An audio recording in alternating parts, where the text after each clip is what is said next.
L'inquiétude gagne surtout Marseille, 7 cas positifs confirmés de ce variant. C'est ce qu'a annoncé la mairie dans le cadre d'un cluster familial.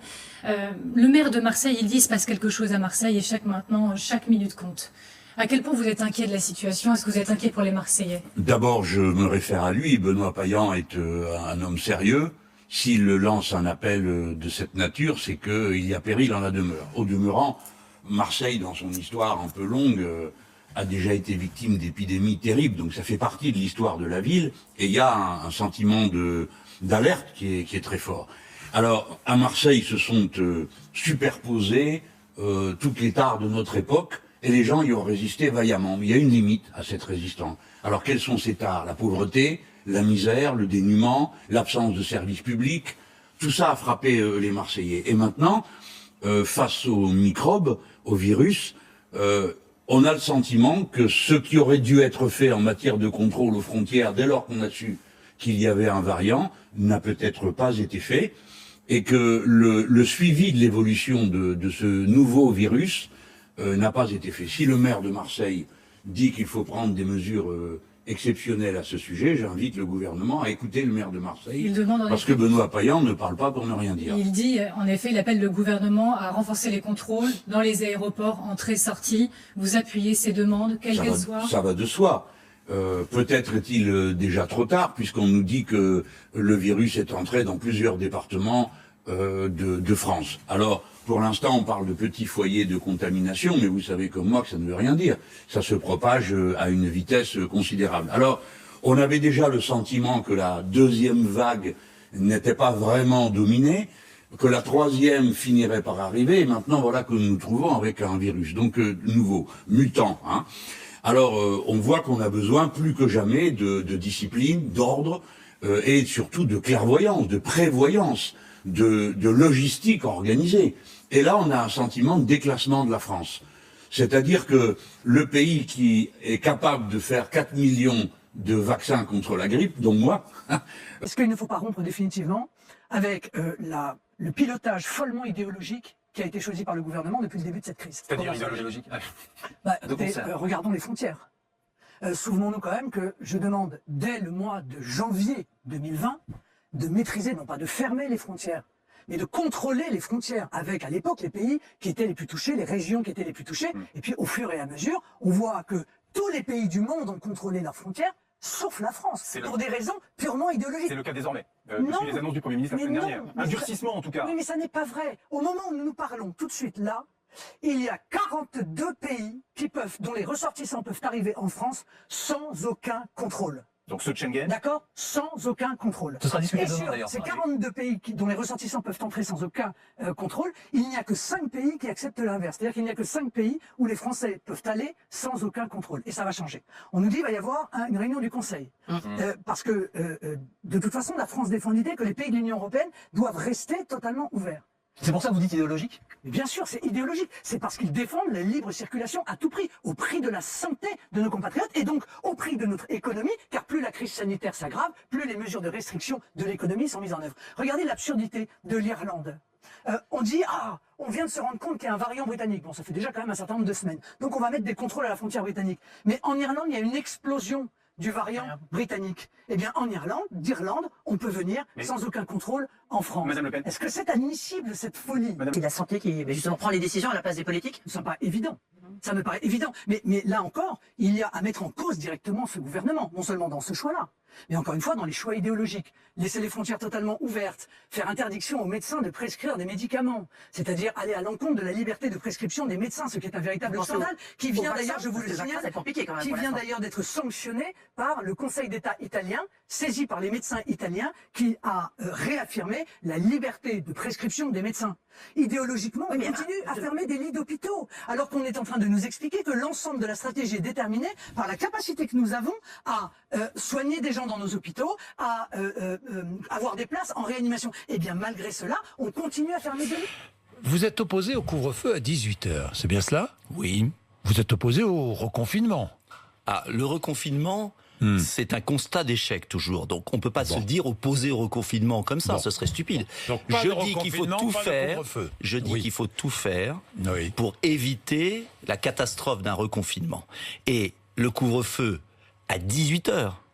Pas le couvre-feu en général. Le couvre-feu à 18h m'est apparu totalement stupide, surtout dans les zones métropoles, en Ile-de-France par exemple, car on entasse les gens dans les transports, on oblige les Français à concentrer leurs activités à certaines heures et donc à être plus nombreux dans les magasins, dans les transports. Pareil, non? Ah non, déjà il y a un peu plus d'air. Mais il suffit, vous savez, d'aller dans un métro à 17h30 hier pour voir la catastrophe que c'est. Ce sont des mesures, comment dire, symboliques, vexatoires, stupides, inutiles. Et je pense qu'il y a des mesures qui permettraient d'éviter cela et que je réclame depuis un certain temps. Que feriez-vous? Il y a plusieurs mesures que j'ai réclamées très tôt. D'abord, je pense qu'on aurait dû être beaucoup plus précoce dans le contrôle des frontières nationales. Le gouvernement a pris une bonne mesure, je réclame depuis 6 mois, sur l'exigence d'un test négatif en venant de hors l'Union européenne. Enfin. Après, il faut voir l'application concrète dans les aéroports, ce qui n'est pas triste en ce moment, mais c'est un autre problème d'application.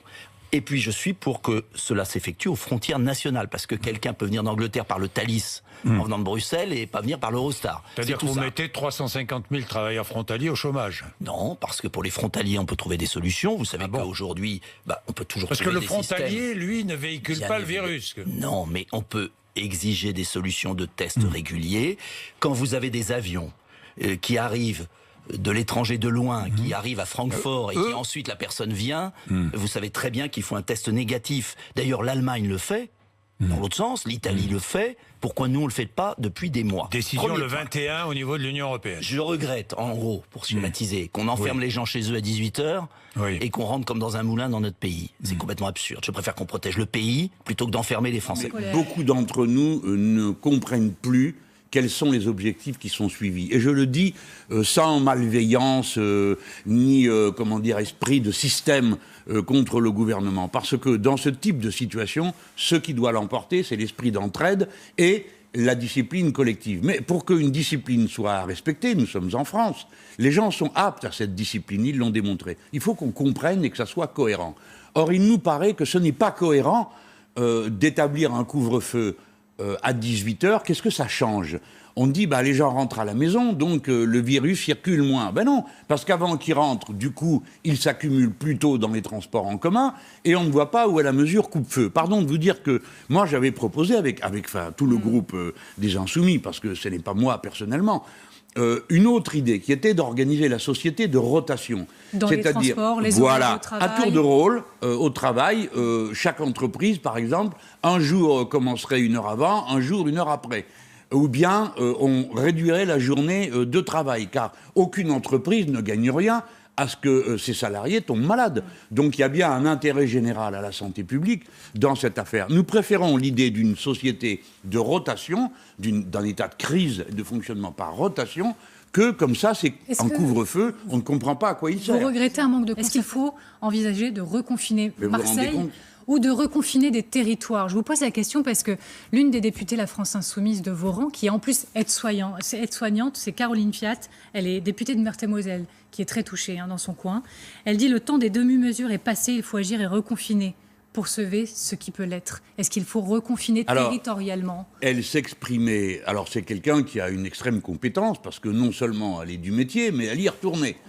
Tout en étant députée, elle a ses horaires d'aide-soignante, elle est retournée sur le terrain. Donc son avis est très précieux, parce que ça part du terrain. Et ils sont d'accord dans le Grand Est, ils ont déjà vécu une première vague qui a été horrible, et ils sont d'accord pour dire reconfiner le Grand Est, les élus. Alors je prends évidemment, je m'applique à moi-même ce que je recommande aux autres. Je tiens compte de ce qu'ils disent. Mais plus globalement, à ma place, qui est d'essayer de voir le tableau d'ensemble, je sais quelque chose d'important. On ne pourra pas faire vivre la France en épisode de confinement, reconfinement, déconfinement, reconfinement, comme ça pendant des mois et des mois, et peut-être une année et demie. Il faut donc, dès maintenant, prévoir et organiser les étapes suivantes. Enfin, si je m'écoute, je me dis, mais je suis en train de dire des banalités, alors pourquoi ne le font-ils pas? Mais en attendant que ça puisse arriver, compte tenu de l'urgence de la situation, est-ce qu'il faut reconfiner territorialement? Comme elle le propose, elle. Écoutez, alors... Dans le Grand Est, apparemment, il le faut, puisque les élus locaux le demandent. Et sans doute une partie de la population. Sans doute le faut-il. Mais écoutez-moi bien, Amélie Carrère, tout de même, Alors, on va reconfiner. Et qu'est-ce qu'on prévoit pour après? Comment va-t-on déconfiner ce qu'on aura confiné? On recommence comme la dernière fois, à faire tout et n'importe quoi, et quand la troisième vague va arriver, qu'est-ce qu'on fera? Il faut commencer maintenant à penser un peu plus loin que le bout de son nez et l'instant dans lequel on est. Et nous avons en France des capacités, j'ai dit tout à l'heure, on n'est pas foutu d'organiser une campagne de vaccination, pour ceux qui pensent que c'est celle-là qu'il faut faire, alors qu'on vient d'avoir été capable de faire la vaccination contre la grippe. Qu'est-ce que c'est que ce chaos? Faisons confiance à ceux qui savent faire. L'État, les praticiens de terrain, les élus. On sait planifier dans notre pays. Et là, ça me fend le cœur de voir on a l'impression d'être ballotté par les événements et d'être incapable de les anticiper. Je crois qu'on est capable d'anticiper. Je prends encore Marine Le Pen, quelle est votre position sur l'idée d'un passeport vaccinal? Je suis extrêmement contre. D'abord, je suis contre parce que tout ce qui attente aux libertés individuelles m'inquiète. Voilà. Or, je vois que le gouvernement d'Emmanuel Macron a quand même attente avec une très grande facilité aux libertés individuelles et cherche à obtenir d'ailleurs la possibilité de prendre des décisions qui impactent directement la liberté des Français sans d'ailleurs les soumettre, s'ils peuvent l'éviter, au Parlement, etc. Typiquement, c'est le projet de loi présenté par M. Castex 3 jours avant Noël, où il souhaitait interdire aux gens qui n'étaient pas vaccinés l'accès à toute une série d'activités, de services, ce que je trouvais absolument scandaleux. Puis entre nous, compte tenu du fait que le gouvernement est incapable de vacciner ceux qui le souhaitent, parler d'un passeport vaccinal aujourd'hui m'apparaît assez ahurissant. Nonobstant le fait qu'on n'a toujours pas d'éléments précis sur le fait que ce vaccin puisse empêcher de contracter le Covid, la Covid, et accessoirement de transmettre la Covid. On sait que ça diminue ce risque de manière importante, et c'est déjà objectivement très bien, mais on ne sait pas si ça préserve totalement de la possibilité d'être infecté par ce virus. Deuxième point, je pense que depuis le départ, autant le premier confinement, je l'ai approuvé, j'étais d'ailleurs un des plus prudent, à demander des mesures. Donc je ne suis pas quelqu'un, et vous le savez, qui nie l'épidémie. Je ne suis pas complotiste. Je pense qu'il y a une réalité qu'il faut la saisir. C'est-à-dire prendre le problème à bras-le-corps. Mais il y a des mesures que je réclame depuis un certain temps et qui ne sont pas faites. Je vais vous donner un exemple. Allez-y. J'ai demandé qu'on protège les citoyens plutôt que d'enfermer l'ensemble de la population. C'est-à-dire, je pense qu'on est dans un contresens depuis le début. On enferme toute la population, on réduit tout le monde, au lieu de protéger ceux qui sont menacés par ce virus. Et je vous donne un exemple. J'ai demandé qu'on envoie des masques FFP2, c'est-à-dire les plus protecteurs, à nos plus anciens. On m'a toujours dit, le ministre m'a toujours dit que c'était idiot, que c'était pas possible. Madame Merkel l'a fait, elle a envoyé à 27 millions d'Allemands, les plus fragiles, des masques FFP2, de manière à leur permettre de revivre sans aucun risque. Parce qu'ils sont plus fragiles que les autres. J'ai demandé des mesures sur les personnes vulnérables. C'est complexe, il y a un décret qui a été pris par le gouvernement qui a fait retravailler les conjoints de personnes vulnérables. Ce qui est une folie, parce que les personnes vulnérables qui ont des maladies graves doivent être spécifiquement protégées. Et j'ai demandé qu'on réaugmente les lits de réanimation, ce qui n'a toujours pas été fait, pour qu'on ait un peu de marge, pour soigner en dernier ressort. Et surtout, et j'ai écrit au ministre, qui ne m'a toujours pas répondu, je l'ai écrit avec d'autres personnes, que l'on travaille davantage sur les traitements, les soins. Car c'est terrible de se dire qu'aujourd'hui, en France, on meurt du Covid, de la Covid, pardon, parce que le gouvernement n'a pas été assez... Dans quel pays au monde a-t-on trouvé un traitement efficace? Dans beaucoup de pays, il y a des études, et j'ai demandé des études. Je peux vous citer l'ivermectine, l'hydroxychloroquine, la vitamine D. L'hydroxychloroquine? Oui, l'hydroxychloroquine, je maintiens. Je maintiens que dans beaucoup de pays, elle est utilisée. Ce n'est pas le traitement. Il n'y a pas un traitement. Je vais être précis. Je voudrais être précis sur l'hydroxy. Je dis au gouvernement, ne nous prenez plus pour des imbéciles. Nous sommes des adultes, instruits, conscients. Donc il y a un vaccin anglais, vous nous le proposez, oui ou non? Vous avez commandé des doses ou pas? Expliquez-moi, Madame Carrouer, pourquoi le contrat que l'Union européenne a conclu avec le laboratoire Pfizer est un contrat qui est secret, qui fait que quand vous, parlementaires européens, ce qui est le cas de mes camarades, Vous dites, on aimerait bien savoir ce qu'il y a dans l'appel d'offres. On vous laisse ni photographier, ni on vous donne le texte, ni vous avez le droit d'entrer dans la salle où se trouve le fameux contrat avec un stylo. Vous ne pouvez entrer qu'avec un crayon de papier. Quel est le problème? Comment se fait-il qu'on en soit là? Jean-Luc Mélenchon, compte tenu des doutes que vous émettez, des questionnements que vous soulevez... Vous savez pourquoi je le fais, Madame Kerouer? Parce que Dites-moi. les gens, ils le savent. Plus ce sera transparent, plus les gens auront confiance. Plus les gens ont confiance, plus la discipline est possible. Et plus on va pouvoir sortir d'une situation absurde. Moi, je vois des gens m'expliquer que le vaccin, c'est dangereux. Mais qu'est-ce que c'est que cette histoire? C'est la science. Enfin, moi, j'ai pris mon vaccin pour la grippe. Et quand j'étais gamin, on m'a fait le BCG Donc comme vous tout le monde, comme à vous. Vous dites que le vaccin n'est pas dangereux, qu'il est même nécessaire dans une campagne de santé publique. C'est ce que vous aviez déclaré pour le H1N1 en 2009. Je vais plus loin, Jean-Luc Mélenchon. Oui, je vous en prie. Lors de la campagne présidentielle 2017, sur votre plateforme Avenir en commun, vous aviez répondu à une ligue sur la vaccination qu'il n'y avait qu'une vaccination obligatoire qui pouvait s'imposer quand il y a des problématiques de santé publique. Du coup, c'est vrai qu'on a peut-être du mal, pour certains, à comprendre les doutes. Non. On n'a pas du mal à comprendre, parce que personne ne pousse jusqu'à aller voir ce que j'ai dit à tel mois, à tel moment, à tel... Bon, oui, en effet, j'ai pensé pendant longtemps que la vaccination, je n'étais pas un spécialiste de cette question. Je suis passé, comme tout le monde, au BCG à l'époque, où on était capable de vacciner toute une génération en même pas 15 jours à l'école. Alors après, on avait un petit truc là, on avait tous très peur quand on y allait, mais on y passait tous. Bon, et dans mon esprit, une vaccination obligatoire, c'était bien.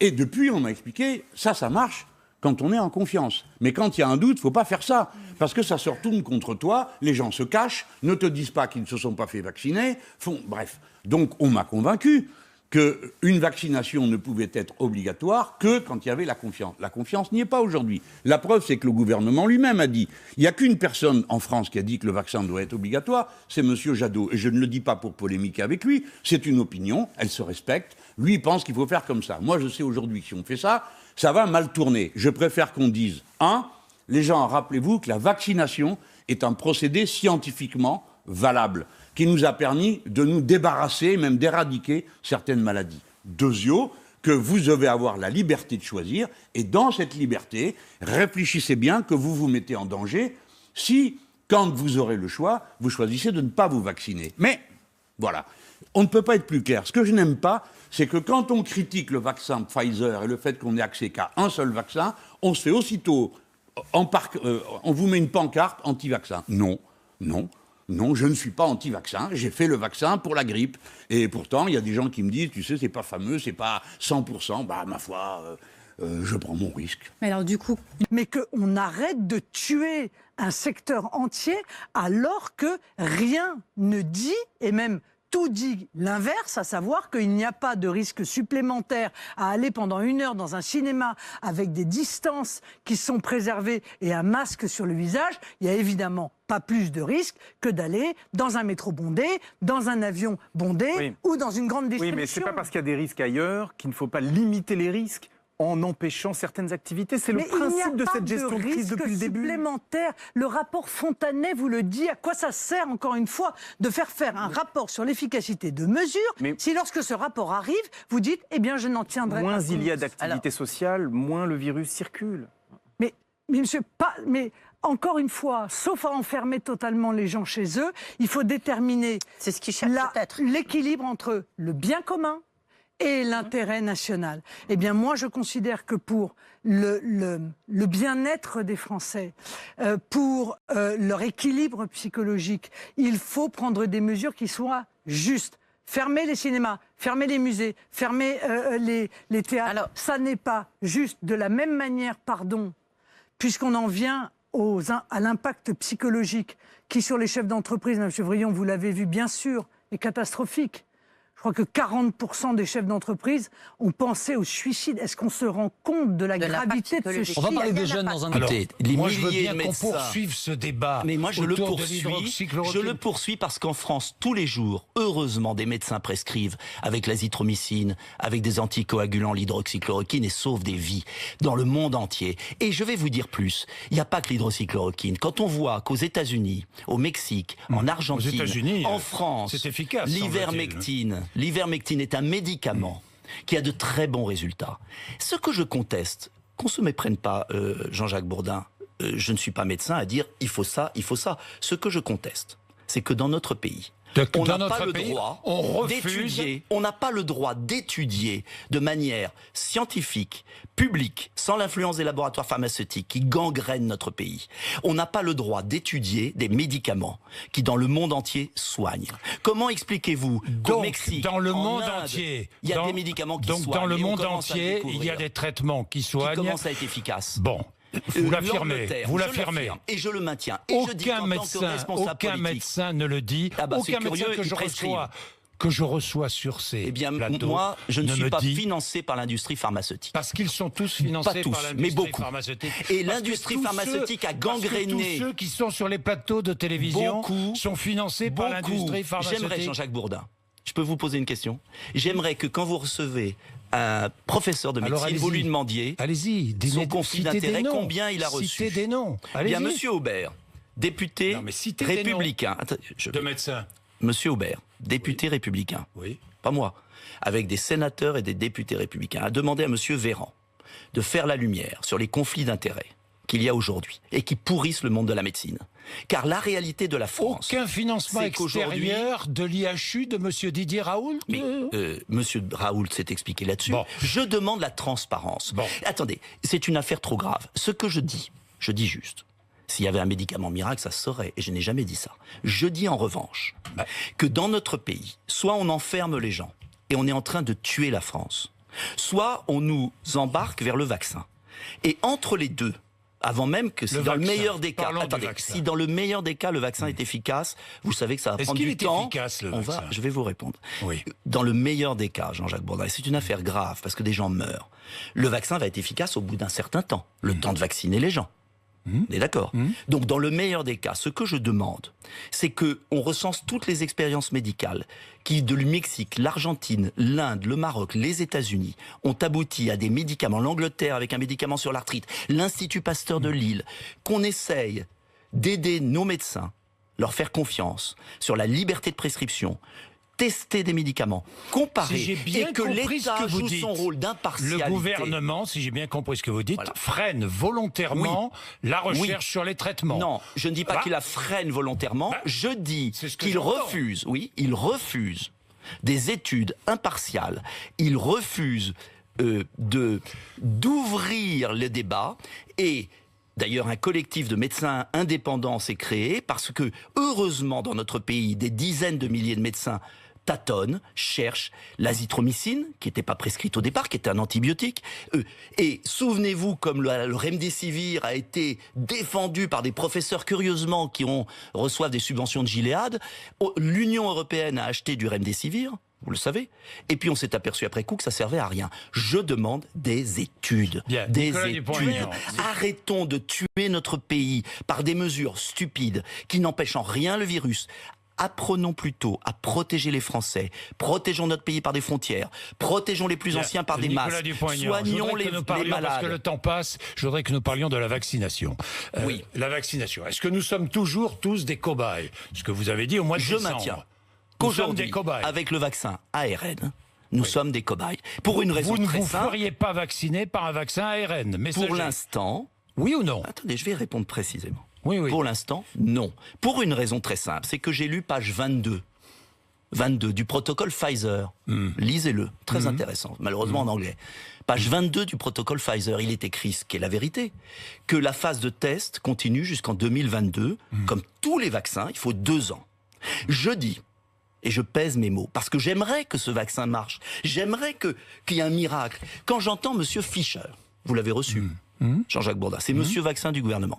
Hier, je suis désolé, chez un de vos concurrents, il a dit, il n'y aura pas de passeport vaccinal parce que je ne peux pas vous dire que le vaccin protège plus de 2 mois. 2 ou 3 mois. On a appris. C'est-à-dire que on vaccine tous les Français, mais on ne sait pas si ça va durer plus de 2 ou 3 mois la protection. Dites-moi, Il combien de dit temps hier, protège le il vaccin dit- contre la grippe? Combien de temps? Vous allez me répondre sans aucun doute. Vous êtes non. plus compétent que moi. Dites-moi. Quelques semaines, Bah, peut-être. C'est la même chose. Est-ce que vous croyez alors qu'on va C'est lutter la même contre le chose. coronavirus avec un vaccin qui ne protège pas plus de 2 à 3 mois, alors même qu'il y a des variants qu'on ne sait même pas s'ils protègent contre les variants, Il y a des et que variants, Monsieur Fischer, Monsieur il y Vaccin a des du variants gouvernement avec nous la explique. grippe chaque année, Eh ben et oui. chaque année nous sommes vaccinés Et par un chaque année, vaccin beaucoup de gens pensent que ce légèrement vaccin, différent. n'est Et pas si si nous utile que étions ça. obligés d'être vaccinés chaque année contre le coronavirus? Eh bien, cher Jean-Jacques Bourdin, je dirais Oui. que c'est une folie profonde. Ah bon? Oui. Pourquoi? Vous préférez qu'on laisse mourir Ah. Non, je ne comprends pas. Eh bien, Monsieur Pourquoi Fischer. votre opposition à la vaccination? Mais je ne suis pas hostile à la Si. vaccination, non. Il y a des vaccins qui ont sauvé l'humanité. Donc aujourd'hui, vous dites aux Français, n'allez pas vous faire Je dis, vacciner. quand vous Est-ce que allez... vous dites cela aux Français? Non. Je dis, quand vous allez vous faire vacciner, sachez que vous êtes dans une phase d'expérimentation d'un vaccin. Donc n'y allez pas. D'un vaccin nouvelle formule, qui joue sur l'ARN, c'est-à-dire un vaccin qui donne une information quoi génétique à votre corps, Et qui joue ne sur pénètre à l'ARN. aucun moment nos Qui cellules. joue sur l'ARN. À aucun moment. Si, l'ARN. Et je dis Qui ne que pénètre à aucun moment notre ADN. si je peux finir, je Oui. dis que ce vaccin n'a aucun recul. Et moi, en tant que responsable politique, je n'ai pas envie demain d'avoir un scandale sanitaire dans le monde. Et j'estime qu'il faut un peu de recul, plus de 2 mois, parce que Monsieur Fischer, le monsieur vaccin du gouvernement, nous dit ça ne vous protège pas plus de 2 mois et ça ne vous empêche pas de transmettre. Est-ce que ça Monsieur ne vous Fischer empêche pas de transmettre. nous dit que ce vaccin est dangereux? Ah, il dit qu'il y a des... Est-ce que ce vaccin est dangereux? On ne sait pas. On ne sait pas. Donc On ne vous sait dites pas. aux Français, Je dis aux n'allez Français, pas vous faire vacciner. Allez vous faire vacciner en sachant que si vous allez vous faire vacciner, sachez que vous faites partie d'un protocole d'essai. Bon, je ne C'est leur comprends droit. plus votre Et je position. pense, mais moi elle est très claire, je serai elle est très responsable claire. politique, je n'aurais pas lancé une vaccination ARN. Vous seriez le seul.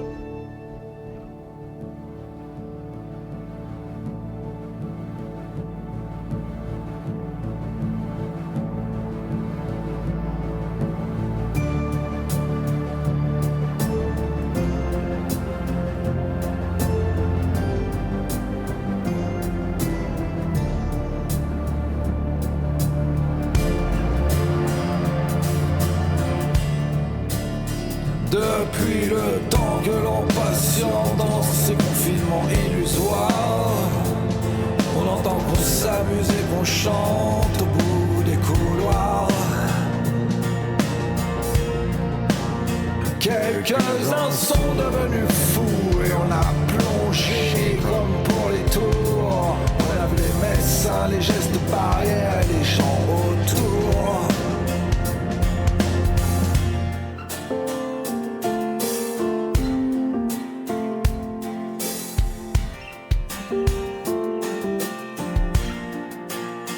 Dans les premiers moments, on a cru qu'il fallait seulement attendre.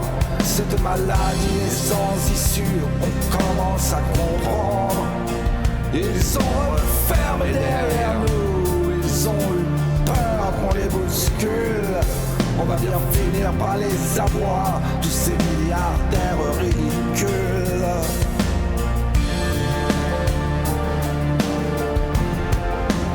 Est-ce que ce monde est sérieux?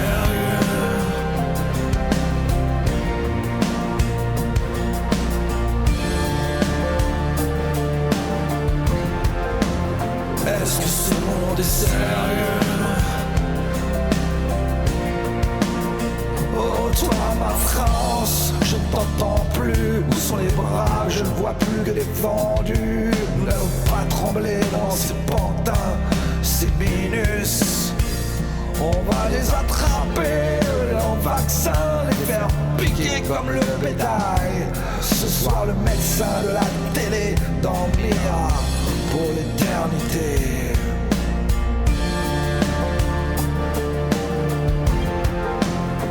Est-ce que ce monde est sérieux?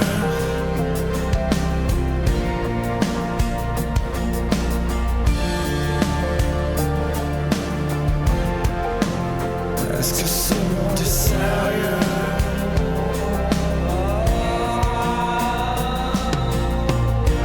On a entendu des enfants presque cru leur pandémie.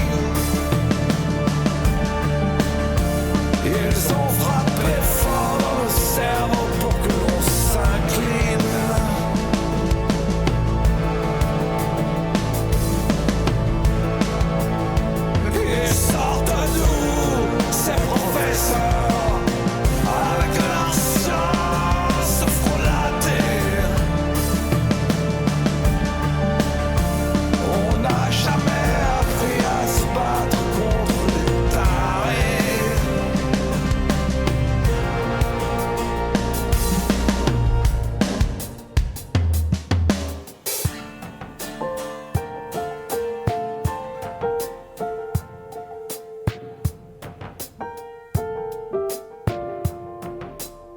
sentir l'air frais sur nos visages. C'est fou comme ça peut faire du bien. On a prié pour que tout s'arrête. Ivermectine, je me souviens. On les voit mentir comme on respire. On les voit s'enrichir comme on s'appauvrit. On ne pensait pas pouvoir autant s'incliner devant leur mépris.